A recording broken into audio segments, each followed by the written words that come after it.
सकल दिगंबर जैन समाज सागर और उपकार परिवार की ओर से द्वैत मुनि महाराजों के चरणों में सादर नमोस्तु नमोस्तु नमोस्तु। क्षुल्लक जी के चरणों में इच्छामी इच्छामी इच्छामी। महाराज श्री, आज के समय में लगातार हर क्षेत्र में विभिन्न जगह कोई ना कोई पंच कल्याणक का प्रोग्राम या मंड विधान का प्रोग्राम कुछ ना कुछ हमेशा एक समय पे चालू रहता है। कोई भी ऐसा समय नहीं होता कहीं कोई धार्मिक अनुष्ठान ना हो रहा हो, और हम जैसे धर्मावलंबी पूरी समाज हम लोग बढ़ चढ़कर इसमें हिस्सा लेते हैं, बहुत दान बोलियाँ बोलते हैं। महाराज जी, कभी कभी मेरे मन में विकल्प आता है, हम लोग इतना दान बोलते हैं, समाज इतना दान बोलती है, अगर समय से ये दान हम लोग अगर नहीं दे पाते हैं जो समय हम लोगों ने मांगा है या कुछ भी, तो इसमें क्या हमको कोई दोष लगता है? देखो, बहुत अच्छा सवाल। ये एक बहुत अच्छा समय है कि इन दिनों अक्सर धार्मिक आयोजन होते रहते हैं। आप ऐसे युग में जी रहे हैं जहाँ धर्म की इतनी प्रभावना हो गई कि अब सारे धार्मिक आयोजन आम हो गए, है ना। तो ये एक दृष्टि से अच्छा है। धार्मिक आयोजन होते हैं तो लोग दान भी देते हैं, ये भी अच्छा है। लेकिन दान देने वाले व्यक्तियों को अपनी सीमा से बढ़कर दान नहीं देना चाहिए और घोषित दान को समय सीमा से पहले चुकाना चाहिए।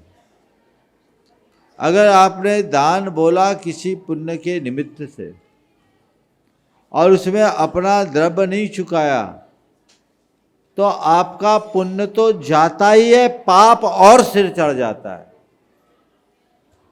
इसमें निर्माल्य सेवन का पाप लगता है और निर्माल्य सेवन का पाप बहुत बड़ा पाप बताया गया, जो दुख, दारिद्र्य और दुर्गति का कारण माना गया है। ऐसे व्यक्ति के जीवन में घोर दुख संकट आ सकते हैं। ऐसा व्यक्ति बड़ी दारिद्र्य और विपदा से ग्रसित हो सकता है और वो दुर्गति का पात्र बन सकता है। आपने कोई आयोजन में कहीं भागीदारी ली तो जब भी आप बोली बोलो, पहली कोशिश करो तुरंत दे दो।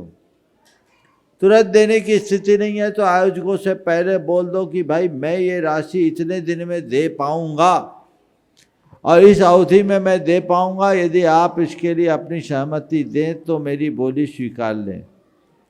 आयोजक आपको इसमें सहमति देते हैं तब तो आप अपनी बोली रखिए, अन्यथा इस बोली को किसी और के नाम जाने दीजिए।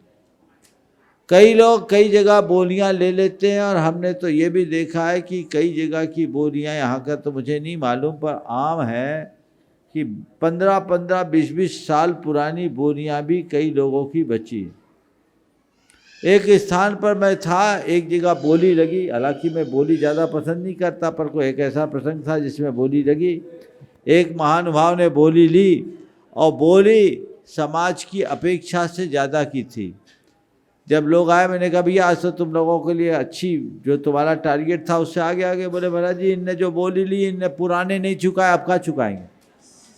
बोले क्या बोल रहे हो? बोले महाराज जी इनके पुराने बाकी। मैंने पूछा कितना? वो लाखों का फिगर था। बोले महाराज जी, इस आदमी की आदत है जब भी कोई मौका आता है बोली लेता है और बोली लेता चुकाता है नहीं। आदमी दबंग है तो कोई मांग नहीं पाता। अब बताओ, जब मैंने सुना तो मुझे बड़ा दुख हुआ कि देखो देखो बच्चों को देखो भाई, एक दो कोई बड़े लोग जाओ बच्चों को शांत करो। तो देखो, तो ये हमने कहा ये तो महान पाप। दूसरा ले रहा था उसको लेने नहीं दिया और खुद ले तो लिया और द्रव्य नहीं देगा तो महान पाप का भागी होगा। फिर मैंने उसको बुला करके समझाया कि भैया तुम अनर्थ कर रहे हो। तो ऐसा नहीं महाराज हम दे देंगे, हमने कभी मना थोड़ी किया, अभी ज़रूरत नहीं है समाज को तब दे देंगे। बोले दे देंगे, समाज को ज़रूरत नहीं, तेरी गारंटी तू कत्ता जिएगा, कल मर जाएगा तो कर्जा लेके जाएगा। जब लोक व्यवहार में भी हम किसी से कुछ देनदार होते तो समय पर चुकाना होता है, तो भगवान के दरबार में हम देनदार हैं तो उसे समय पर चुकाने में संकोच क्यों? तुम्हें पहला काम करना चाहिए कि अपना पुराना चुकाओ और जो नया बोला है वो तय समय पर चुकाने का संकल्प लो। मैंने उनको संकल्पित किया और समाज में नियम बनवा दिया, जिसकी पुरानी बोली ड्यू है उसकी नई बोली एक्सेप्ट नहीं की जाएगी। ये परंपरा होनी चाहिए। पुरानी बोलियां जिनकी ड्यू है, अगर उसकी नई बोली एक्सेप्ट करना बंद कर दो ना, समाज की व्यवस्था अच्छी बन जाएगी। अब आजकल क्या हो गया है कि बोली बढ़ाने को एक प्रभावना का रूप मान लिया गया है। ये गलत परंपरा बढ़ गई। तुम 10 साल में दे देना, तुम्हें जब देने हो दे देना, तुम तो बोल दो। फिगर बढ़ना चाहिए। क्यों?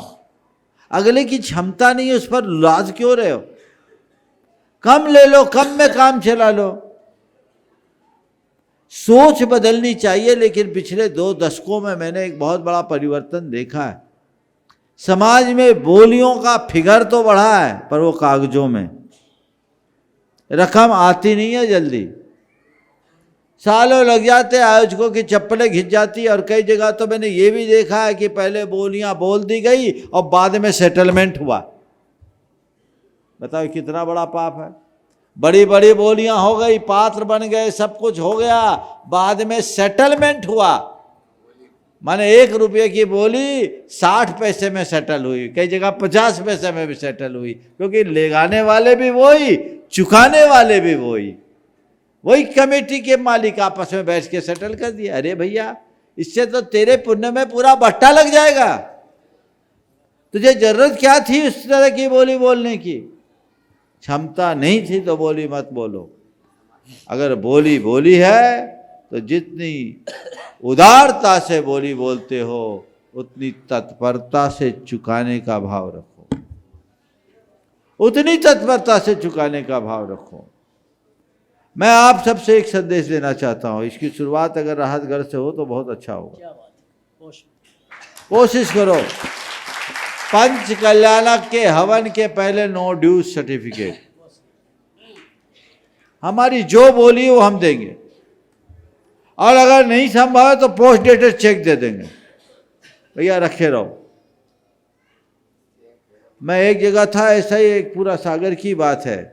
इनके पिताजी चक्रवर्ती बने थे, विधान था, 1 रुपया बाकी नहीं था और कोई बोली नहीं लगी थी। सबके पैसे पर्चियों में आए थे, लिख के बोलियां लगी नहीं थी और पूरा पैसा आ गया। एक व्यक्ति का पैसा बाकी था, उसने मुझसे अनुमति ले ली थी और 3 महीने बाद उसकी एफडी वैलिड होने वाली थी, मैच्योर होने वाली थी। उनने एफडी ला के समर्पित कर दी कि 3 महीने बाद भुना लेना, ये हमारी एफडी निकलेगी, जो सरप्लस है वो हमको दे देना। कितना अच्छा आदर्श है। तुरंत दान महाकल्याण, ये परंपराएं होनी चाहिए। बड़ी बोलियां होती है, आप समय लीजिए।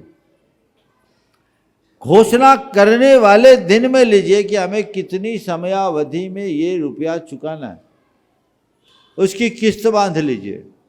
लेकिन उसमें एक चीज और जोड़िए,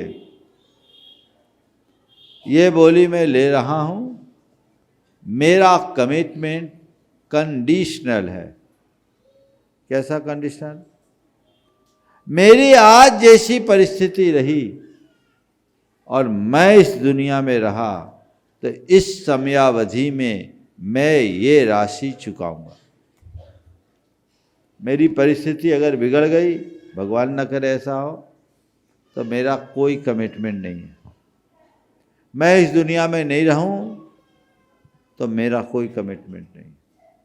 हालांकि बाल बच्चों की जिम्मेदारी होती है उस कमिटमेंट को चुकाए, क्योंकि आपने उनके एसेट्स लिए हैं तो लायबिलिटी चुकाना भी आपकी जिम्मेदारी है। इसे अपनी लायबिलिटी के रूप में देखना चाहिए।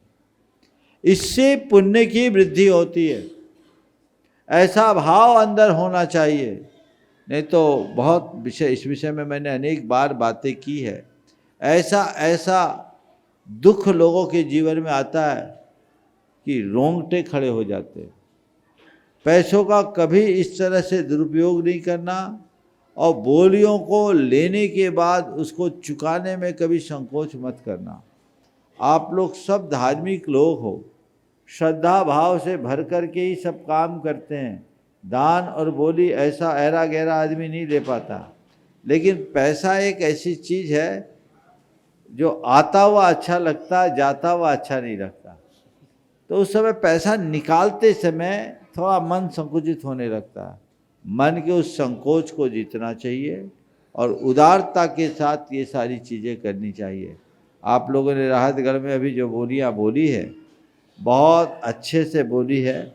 और मैं यही चाहूँगा एक ऐसा आदर्श प्रस्तुत करें ताकि कहा जा सके कि इस पंच कल्याणक में जितनी बोलियाँ थी किसी को मांगने की जरूरत ही नहीं पड़ी, लोगों ने चुका दिया, नगद पुण्य आएगा।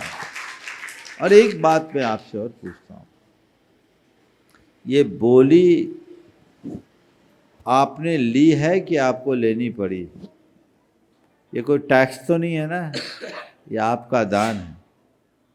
जब टैक्स भी आपको देना होता है और आप देते हैं, तो दान आपने जो बोल दिया उसे तो देना ही चाहिए। देव गुरु और धर्म के निमित्त संकल्पित द्रव्य देव द्रव्य कहलाता है। वो निर्माल्य की श्रेणी में आता है, उसका उपभोग कतई उचित नहीं है। शास्त्र कहता है, जिन्न धार पैथा जिन पूजन बंधन निमित्त विशेष धनम, जो भुंजई सो भुंजई निरी गई ये सुईरम दुखम, पुत्र कलत विदुरो दारिद्रो पंगु मूक बहिरंधो, चांडालादि कुजादो जिन पूजादि दब्बहरो। जीर्णोद्धार का पदार्थ, जिन पूजा बंधन निमित्त आदि का जो विशेष धन है, इसको जो भोगता है वो चिरकाल तक नरक गति में दुखों को भोगता है। वहाँ से निकलेगा तो पुत्र कलत्र से रहित होगा, दरिद्री होगा, पंगु होगा, मूक होगा, बहरा होगा, अंधा होगा, कुजातों में जन्म लेगा। कौन? जिन पूजादि दब्बहरो, जिनेंद्र भगवान की पूजा आदि के द्रव्य को हरने वाला। तीव्र अंतराय कर्म का भागी बनता है। मैं 2 उदाहरण आज के संदर्भ में दे दूं। मैं समझता हूँ ये चर्चाएं पहले भी आई है, लेकिन ये चर्चाएं आती रहनी चाहिए ताकि आप लोग थोड़ा सावधान हो। मैं एक स्थान पर था, एक व्यक्ति मेरे पास आया, जिस व्यक्ति का एक ज़माने में 3-3 शोरूम था, अच्छे बड़े प्रतिष्ठान थे, सब कुछ ठप हो गया, कर्जदार बन गया। उसने मुझसे कहा, महाराज जी कल आपका हमने शंका समाधान सुना, उसी से प्रेरित होकर आपके पास आए। शंका समाधान में इसी तरह की बात हुई। बोले महाराज जी हमसे भी एक बड़ी गलती हो गई, उसका प्रायश्चित बताइए। बोले क्या हुआ? बोले मैं एक मंदिर का कोषाध्यक्ष था और कोषाध्यक्ष के काल में मेरे पास मंदिर के 15 लाख रुपए पड़े थे। मेरा काम सब ठीक ठाक चल रहा था, कुछ दिन रुपयों की कमी पड़ी और मैंने वो रुपया वापर लिया, व्यापार में लगा दिया। मंदिर का पैसा बिना किसी को संसूचित किए उसने लगा दिया। ठीक है, जब ज़रूरत होगी मंदिर को दे देंगे, अभी थोड़ी ज़रूरत है। बोले महाराज जी मैंने वो रुपया लगाया और मेरा भाग्य उसी दिन से फूट गया, पूरा परिवर्तन आ गया। मेरे धीरे धीरे नुकसान पर नुकसान होना शुरू किए और ये स्थिति आई कि महाराज जी मेरी सारी प्रॉपर्टी बिक गई। ये पिछले 3 सालों का खेल है। जब अंधेरा आता है तो 10 दिशाओं से आता है, एक के बाद एक, एक के बाद एक, एक के बाद एक उसको नुकसान हुआ और चीज़ें खराब हो गई। अब महाराज जी जहाँ हाथ डालता हूँ वहाँ नुकसान होता है, मैं क्या करूँ? मैंने कहा भैया तुमने ये 15 लाख रुपए चुकाए कि नहीं चुकाए? बोले महाराज जो कुछ है ही नहीं व्यवस्था तो क्या करूँ। आज भी मंदिर के 15 लाख का देनदार हूँ और समाज में बदनामी भी मेरी हो गई कि ये मंदिर के 15 लाख रुपए लिए हैं, बदनामी हुई से हुई और मेरी रेपुटेशन, मेरी चूँकि देनदारियाँ बढ़ गई तो वो भी ख़त्म हुई। मैंने उनको कहा पहला काम करो कि तुम इस भगवान के अकाउंट को क्लियर करो। कितने साल से या रहा? बोले 3 साल। हम बोले तुम्हारे पास कोई प्रॉपर्टीज है? बोले महाराज जी है, 2 मेरे फ्लैट हैं। मैंने कहा एक फ्लैट बेचो। इस फ्लैट को बेचकर सबसे पहले पैसा मंदिर का मंदिर में चुकाओ ब्याज समेत, और प्रायश्चित स्वरूप एक सिद्धचक विधान करो, नमोकार का व्रत करो। मैंने उस पूरे परिवार को व्रत दिया। उनने मेरी बात का अनुकरण किया, फ्लैट बेचा, मंदिर का पैसा चुकाया। आप सुन कर के हर्षित होंगे कि 2015 और आज 2025 पहले से सुदृढ़ स्थिति में आ गया, पहले से मजबूत स्थिति में आ गया। तो जीवन में कभी ऐसा कृत्य करना मत, और किया है तो उसे सुधारने में देर मत करना। कब कैसे कर्म का योग बन जाए कहा नहीं जा सकता। इसलिए इन बातों पर बहुत गंभीरता से विचार करना चाहिए। जो भी जिनकी भी देनदारियां हैं वो अपनी देनदारियों को देना अपनी जिम्मेदारी समझना चाहिए। कई जगह ऐसा होता है कि कोई बोलियाँ ले लेते हैं और कोई मांगने जाए तो कहे तुम खा के भग रहेगा, तुम आए क्यों हमारे पास मांगने के लिए। बिल्कुल किसी को मांगने जाना भी नहीं चाहिए। आपको बिना मांगे चुकाने का भाव रखना चाहिए, ये उत्तम है। मैंने बोला है मुझे देना, ये मेरे पुण्य लाभ का कारण है, इससे मेरा उद्धार होगा, ये मेरे जीवनोद्धार का आधार है, ये मनोभाव जगाओ तो बहुत ऊंचा आदर्श होगा और तभी पुण्य बढ़ता है। दान से दरिद्रता नष्ट होती है, दान से दुर्गति नष्ट होती है। और इस तरह की कृपणता अनुदारता अपनाओगे तो बहुत ज़्यादा दारिद्र्य और दुख आता है, दुर्गति के पात्र बनना पड़ता है। इसलिए इन सब चीज़ों से बचना चाहिए। अच्छा भाव आप सबके हृदय में जगा है, एक अच्छा सहयोग बना है। मैं समझूंगा कि एक अच्छा आदर्श आप सब प्रस्तुत करेंगे। अब भैया जी आगे की नमोस्तु।